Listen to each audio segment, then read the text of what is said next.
Hey, what's up everyone? Welcome back to my channel. Today's video we're going to be talking about the Baltimore Ravens fantasy football projections for the 2021 season. I'm going to be going through every position that you're going to be starting in fantasy football for this team, let you know who I like and who I don't like, and help you win your fantasy football league for the 2021 season. I'm doing this for every team this summer, so stay tuned if you want to see a particular team. Got some questions, feel free to comment, like, subscribe, etc. Take advantage of this channel while I only have 33 subscribers at this time, because more than likely I will reply to your comment. So yeah, and I'm willing to help you guys out. I want to see you guys succeed, so let me know what questions you have and what you want to get answered. Also, I did not get any guesses to the song on my last video, so I posted it again at the beginning of this channel. So if you know the name of the song and you comment first, I will respond to your fantasy football question and yeah, give you a shout out. So anyway, so let's get going to the Baltimore Ravens. And by the way, if you like my channel, I talk about a lot of stuff. I make songs, I react to songs, etc. So just scroll through, take a look. I've got quite a bit to offer, and subscribe if you like it. Yeah, so in this video, we're going to be talking about the Ravens. So I like to start these out with the schedule because, as I mentioned in the last video, schedule dictates how these players are going to perform at different points of the season. The Ravens, in particular, the biggest takeaway I have is that they have a light start to the season, but a difficult end to the season. So what this means is that some of these players are going to have inflated numbers at the beginning of the season, is my projection, and then later on in the season, they're not going to have as great as numbers. So you want to take advantage of some of these players if you can to try to flip them for better schedules down the road. So looking at this Ravens schedule, they start out against the Las Vegas Raiders on Monday night. The Raiders have not been a good defense. I don't think that will improve going into this next season. Then they play the Kansas City Chiefs on the road. Kansas City is an improved defense, but given that this is Mahomes and Lamar Jackson, there's going to be some fireworks. There's going to be high scoring. So it's going to be a lot of opportunity for the Ravens here. Then they go to Detroit. That's a terrible defense. Then they go to the Broncos, which is a team that is not what they used to be on defense. The Indianapolis Colts in Week 5. Week 6, the Los Angeles Chargers. And Week 7, the Cincinnati Bengals, which that's another horrid defense. So what I'm getting at is that before their bye week in Week 8, they have a lot of favorable matchups. So if you want to take advantage of these player stats, you want to do that early in the season, because later on things get more difficult. They've got Miami, Chicago, Cleveland, and Pittsburgh all in back-to-back games. Then they play Cleveland again. Those all project to be pretty good defenses. And they play the Ravens in what would, or excuse me, the Rams. I'm mixing up these R teams. The Rams are the teams that they're playing in what would be the fantasy football championship. So that projects to be one of the best defenses in fantasy football. So take advantage of these Ravens early in the season. Try to get what value you can maybe in the trade market. Let's get to the positions, and we start with quarterback. This is my favorite player going into this fantasy football season for the Baltimore Ravens, and it's Lamar Jackson. I have talked about this a little bit in my videos, but personally, I always go with a running quarterback in fantasy football. The reason being is that you're always getting a floor of points based on the quarterback's rushing ability if they have a bad game passing the football. So let's use a hypothetical example here. Let's say that the Baltimore Ravens are playing the Tampa Bay Buccaneers, and it's a rainy game or it's snowing in Baltimore or something like that. This is actually important later on in the season to keep in mind as well. But they're playing in a bad weather game. They can't throw the football. Lamar Jackson is he's not, neither Tom Brady or Lamar Jackson had a good game, but Lamar Jackson is able to run the ball effectively. He still gives you a solid fantasy stat line, whereas Tom Brady is just going to be passing it off to the running backs or, running the ball. So you look at the two dichotomies of quarterbacks there. A guy like Lamar Jackson is still going to give you a productive game in an inclement weather game because of his ability to run the football, whereas a guy like Tom Brady, who is another top 10 fantasy quarterback, he does not really give you a lot of value in terms of his ability to run the football. at all. So you're giving yourself a baseline level in case they don't have a good game throwing the football. And this is a perfect example of Lamar Jackson, because last year he did not have a good year as a quarterback throwing the football, but he's still a top 10 quarterback because he rushed for over 1,000 yards and had a bunch of touchdowns as well. I keep that in mind. Lamar Jackson is he's a former MVP, so he's going to go pretty high in the draft, but you want to try to find guys like him that are running quarterbacks. A lot of these quarterbacks I'm talking about earlier on, like Kyler Murray. I'm going to talk about Josh Allen in the next video when I do the Bills. Deshaun Watson is a good runner of the football. Guys like that, Russell Wilson. These are some players that will give you some solid value as a rusher. So that way you'll always have a good floor to work with. So, but if you're going to take guys like Lamar Jackson, you're probably going to have to sacrifice getting a starting wide receiver, starting running back. But if you're confident that you can pick up one of those guys down the road that can be beneficial in the draft, I would recommend taking Lamar Jackson. Running backs. So this is where it gets a little murky here, because the Baltimore Ravens, as I talked about in the very first video that I made for Fantasy Football Topics, is that the Baltimore Ravens running backfield is very difficult to predict. So you look at their stats from a year ago. Last year, so their starting running back tandem, the running back tandem is pretty much J.K. Dobbins is the lead down back. He's going to get the majority of their touches. And then their secondary backup is Gus Edwards. Mark Ingram was there as well, but he's not on the team anymore. And now they're going to probably be sending those touches to Justice Hill, who's another young running back that they have on the team. So you look at their stats from last year. J.K. Dobbins and Gus Edwards almost evenly split each other in terms of yards. Dobbins had 805, Edwards had 723. And that is what the Ravens are designing their offense. Keep in mind, the Ravens are designing their offense in a rush attack around Lamar Jackson. So when you surround them with multiple running backs, it adds to the element of their game to be able to pitch it to one of these other running backs and kind of keep you on your toes. But the focus of their rush attack is still Lamar Jackson. So all of the Ravens running backs are essentially almost decoys. It's kind of crazy when you think about it, but that being said, that if none of these running backs are really the number one option for the Ravens, then why would you treat these players as if they are number one options in fantasy football? So they give you some decent standard value. J.K. Dobbins was the number 16 in a standard format. Gus Edwards, the number 27. But you have to keep in mind that for PPR purposes, these are not very good running backs to have, because Lamar Jackson is not generally throwing it to his running backs. Dobbins only had 18 receptions last year and only 17 targets. Mark Ingram had 6 receptions, 8 targets. Gus Edwards had 9 receptions on 13 targets. So Lamar Jackson is only generally looking their way once or twice a game. So it's not, if you're especially in a PPR league, I would avoid all of these running backs, because this is the definition of a committee. And to make matters worse, the Ravens drafted, they've got some other rookie running backs that they're bringing in as well. And if you know anything about running back positions, there's a lot of turnover in that. Ravens in particular are one of those where they are not afraid of giving young running backs opportunities. Look at J.K. Dobbins, look at Gus Edwards from a few years back. Guys like that, when they had some other running backs with some tenure on the roster before. So personally, I would avoid all these running backs.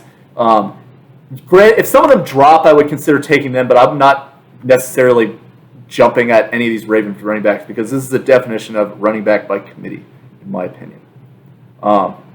So wide receivers. Again, this is another very iffy situation. So Lamar Jackson did not have a great year throwing the football last year. Their top receiver was Marquise Brown, who he got 100 targets, but he only had 58 catches.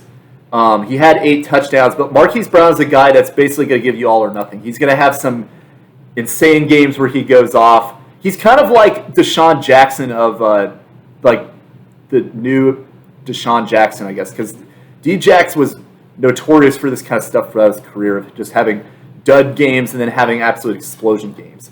And then to make matters worse for fantasy prospects on his team, they added another guy whose career has been the definition of that, and that's Sammy Watkins. I am very low on Sammy Watkins. I would not recommend taking him at all. He really struggled to get any consistent footing on the Kansas City Chiefs, which is among the best pass offenses in the league. So if you can't stand out as an elite receiver there, how are you going to do that on a Ravens team that doesn't generally feature receivers as their number one options? And again, Watkins is a guy that's known for his down the field play rather than a guy that operates out of the slot. So very puzzling to me. So I'm not particularly high on either of these players, but I could see Marquise Brown potentially having a good season. But for me personally, I want receivers that give you consistency, not guys like Watkins and Brown that are going to generally be up and down from week to week. A receiver that I am interested on this team is Rashod Bateman. He is a top pick that the Ravens got in this year's draft. He's brought in to kind of fill that possession receiver role. He's 6'2", 210 pounds, so he's a big guy.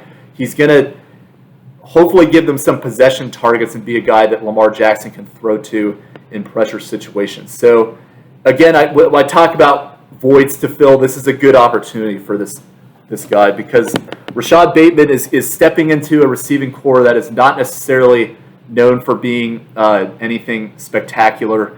And Lamar Jackson needs to get the ball out to some of these receivers in order to improve the long-term outlook of this team. So Rashod Bateman is a guy who he could be slept on a lot of drafts because he's not as picked as highly as some of the top receiving prospects that went in this year's draft. Could be a very good sleeper to have late in the season. So I would definitely recommend picking up Rashod Bateman if you can. That's a very high potential, high reward pick in my opinion. And I don't think it's really going to be at too much of a cost either, depending on how the draft board falls. Other guys to keep an eye on, Myles Boykin, but I'm personally I'm not too high on him because I think Myles Boykin was a guy that I thought was going to fulfill that role that Rashod Bateman could have, or that they're trying to get Rashod Bateman to do now 2 years ago when Boykin was drafted. So to me, it just seems like Boykin's getting replaced. I'm not super high on his prospects, but Devin Duvernay, I believe that's how you pronounce his name. He's another interesting player to me, Devin Duvernay. He's a rookie, also coming in 5'11", 200 pounds, so he projects to be more of a fast slot receiver that they can have to fill the Willie Snead void. Could be a very productive player for them as well, especially if Lamar Jackson is going to be dumping off shorter throws rather than some of the longer range bombs, depending on his development as a quarterback this offseason. So another guy that is worth keeping an eye on, maybe not necessarily drafting, but seeing how he develops in the later rounds and on waivers for this coming season. Tight ends. Ravens have a very good tight end that I really like for this season. His name is Mark Andrews.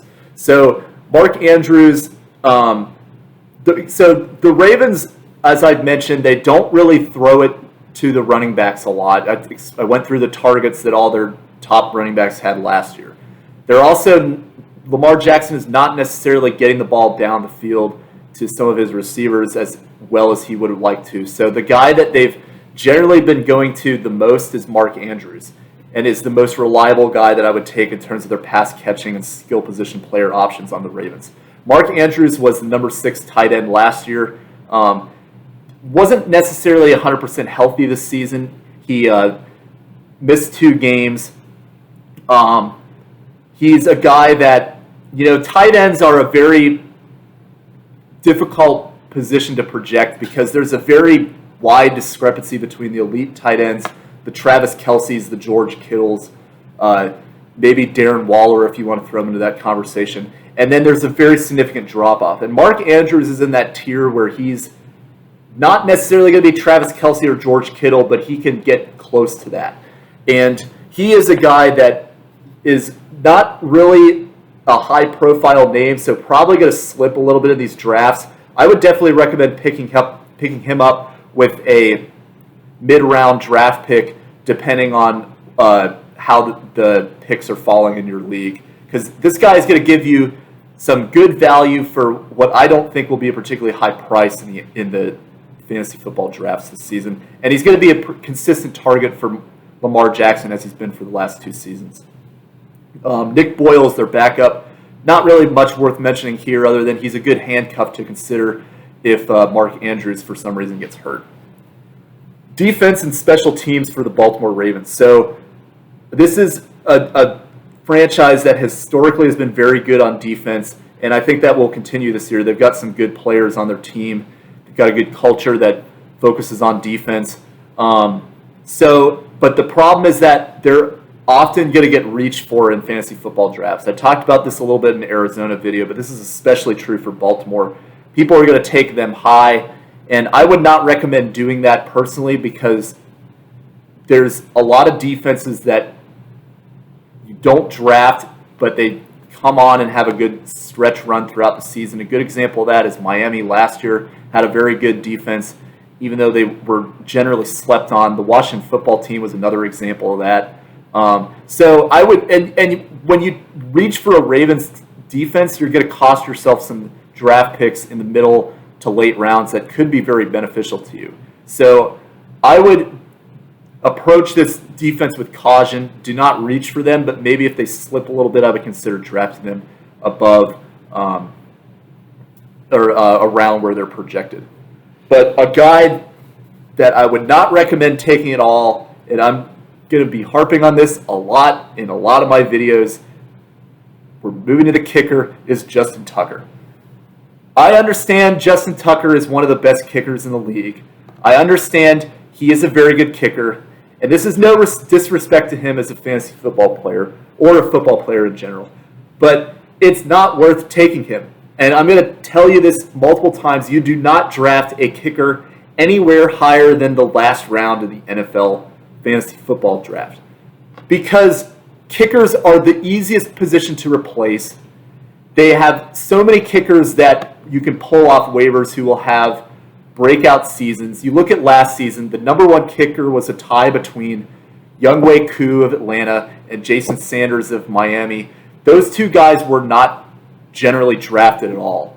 And if they were drafted, they were drafted in the last round of the draft. So what I'm saying is that Justin Tucker is a guy who's got name value. He's been to Pro Bowls. A lot of people know who he is. He's going to go. He's probably going to be one of the first kickers off the board, either him or Harrison Butker. And you just don't want to take him. I'm just telling you that because you're going to cost yourself positions in the middle rounds that are going to be much more beneficial to you than a kicker that you could generally waive and get somebody off waiver wires that's going to give you equal value. Just look at kicker stats from last year, and you'll generally see that they're all producing about the same, except for a few standouts that were picked up off waivers. So I'm going to continue to mention this. There's going to continue to be people that don't follow this strategy, but there are so many ways also mid-season that you can benefit from having the kicker being the easiest drop position that you can use as a placeholder position. I'll talk about that secret strategy in videos to come. But that is my projection of the Baltimore Ravens. In summary, I really like Lamar Jackson. I really like Mark Andrews. I'm kind of iffy on everybody else. So, yeah, that's my Baltimore Ravens preview for next year. So, stay tuned for more videos like this. The next team I'm going to be discussing is the Buffalo Bills. I'm going to be going in alphabetical order from there. So, yeah, let me know what you think, and thanks for watching. See you guys next time.